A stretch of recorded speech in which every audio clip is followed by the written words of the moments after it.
You know, I know a million times I've been asked, have you been in combat? Have you been in combat? Did you see action? You know, did you kill anybody? No. But I still went through hell.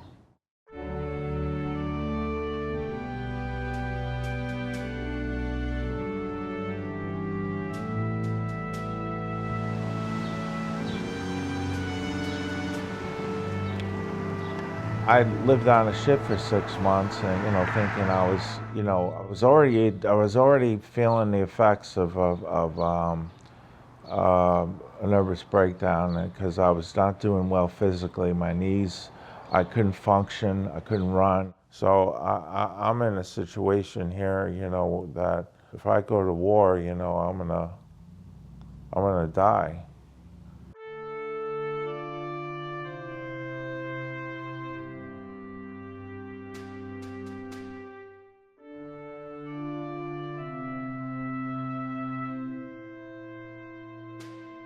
I had a couple of living situations that didn't pan out, and I went homeless. I didn't really have any homelessness per se where I didn't have a place to go to. But sometimes I felt like borderline homelessness, where it could happen any time.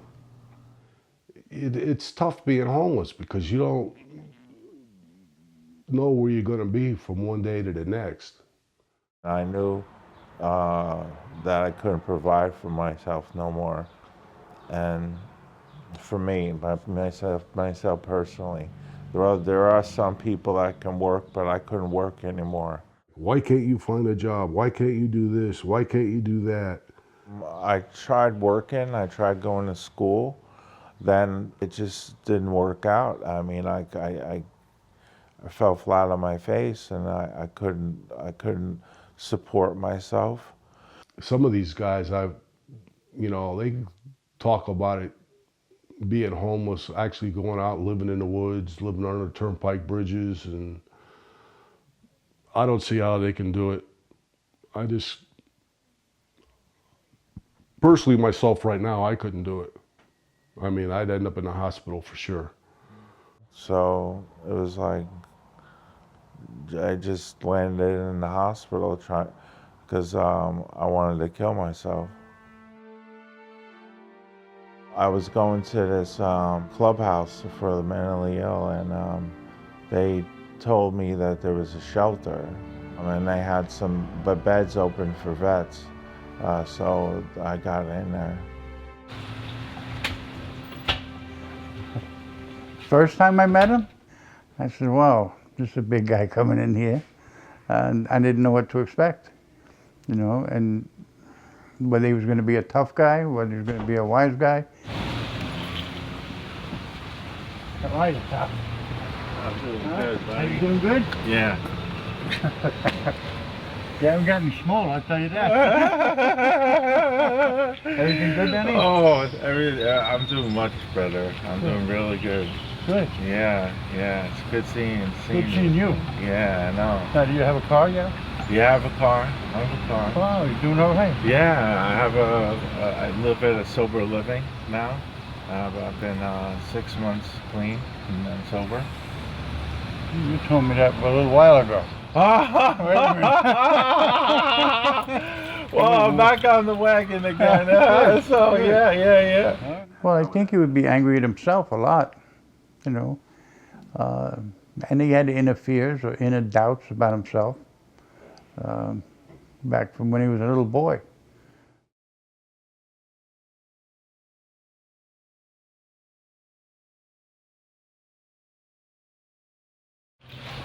That used to be my bed right there. Yeah. I used to like to stay by the door. I think I had to show you something that you didn't have when you're here. Okay. Oh wow! Nice. So you got a medical We have doctors personnel? come in 2 days a week. Oh. Psychiatrists 1 day a week. That is awesome. Yeah. Wow. I could have used one of them. He didn't feel good enough. He didn't feel. I used to yell at him sometimes about it. He didn't feel like a man. You know, he was intimidated by people.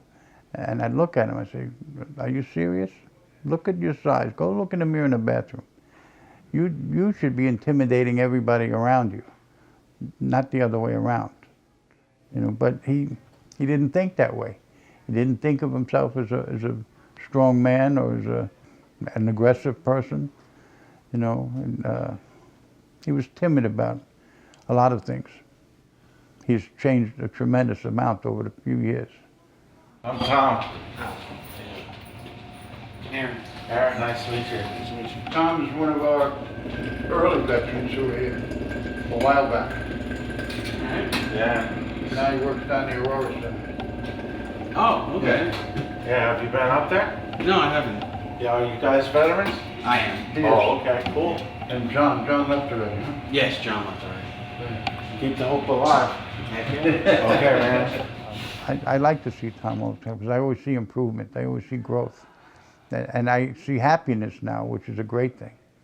There's not a whole lot of that happens in the shelters. And when it does, that's the biggest payoff ever.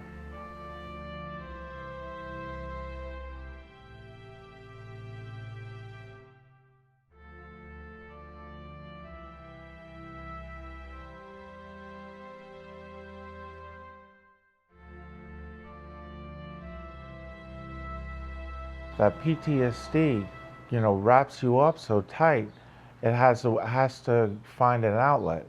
It has to find a way out, so you can come back. You know, you might be physically home, but you're not mentally. You're not home. I tried to get help through the VA, you know, and wasn't honest about my suicidal, homicidal thoughts. I didn't want to tell them, you know, what I was thinking, what I was feeling, because I felt like, you know, something bad was going to happen to me, you know.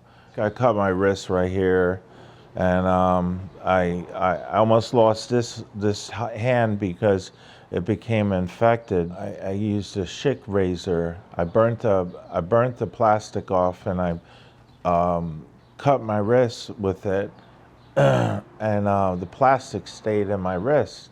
They couldn't suture it, and it was an open wound there because I kept on cutting myself, you know, hoping that I would die, you know, and just you know, ease the pain.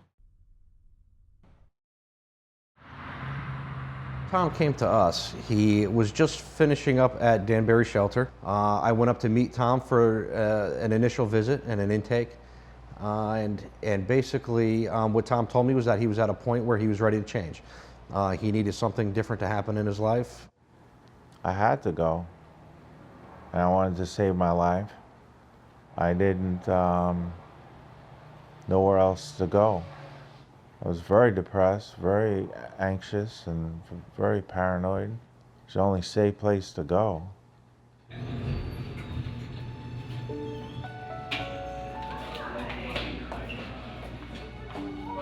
We treat veterans who need more than basic services.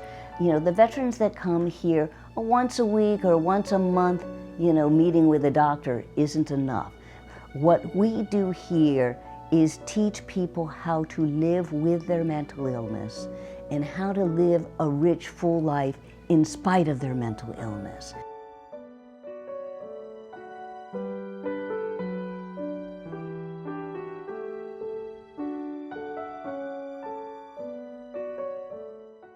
This little picture of me drawing a son with a crayon. And then I got the cowboy with the crayon house. I become the crayon deputy, wanting to live on the range and draw pictures. And I got that. Now I'm drawing a Newman, going out to draw with that big crayon, make the world a brighter place. We do this like every Tuesday from 1:30 to 2:30, and every Thursday. We also have an art group with Barry. Right now I'm a volunteer, and I would go to anger management groups, I would go to yoga groups, I would go to just a lot of groups that would teach me about myself. But as good as the therapists are here, I learned more from other veterans. Going to vet meetings, I learned a lot. I learned out a long time ago in psychotherapy that somebody that didn't go through what you went through, no matter how much education they have, you could bullshit them. But you can't bullshit somebody that went through what you went through. They can see right through it. Among veterans, there is no more powerful bond than a veteran to a veteran. There's a trust there. There's a willingness to maybe try something differently, even though it's not something you want to do. It's always good seeing veterans and that I go to group with, and just seeing other people out in the community doing this thing. You know, I like to get out with my friends and do things. One of the reasons that I created this program was because I noticed when I came to work for the VA that there wasn't any outside social activity that they could get involved in. So in other words, the veterans would have nothing to do on the weekends, pretty much stay in their own apartment. Guys come out here because they don't really have too much of a social life, they're still developing it. So this gives them a chance to get out and do something different and, you know, get to know their fellow vets better that might live in the same area, things like that. From personal experience, I knew that some kind of physical exercise, whether it's rowing or kayaking, would be really beneficial for them.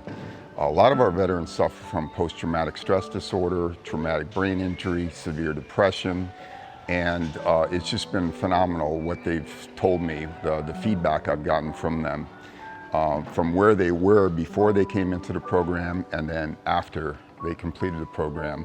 It's just amazing the results that we've gotten in terms of how well they feel afterwards and how much they benefited from it. A lot of these guys don't know each other when they first come into the program, and then once they become a part of the team, they come away with new friends, and it's really great because they rely on each other now and they depend on each other, and they try to do things together, whereas before they would not do anything like that.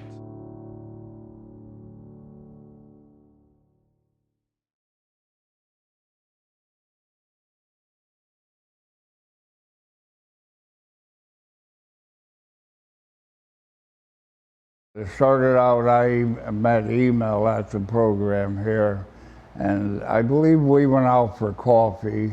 We had a good time, and then going out to dinner, I thought about asking other people to come along.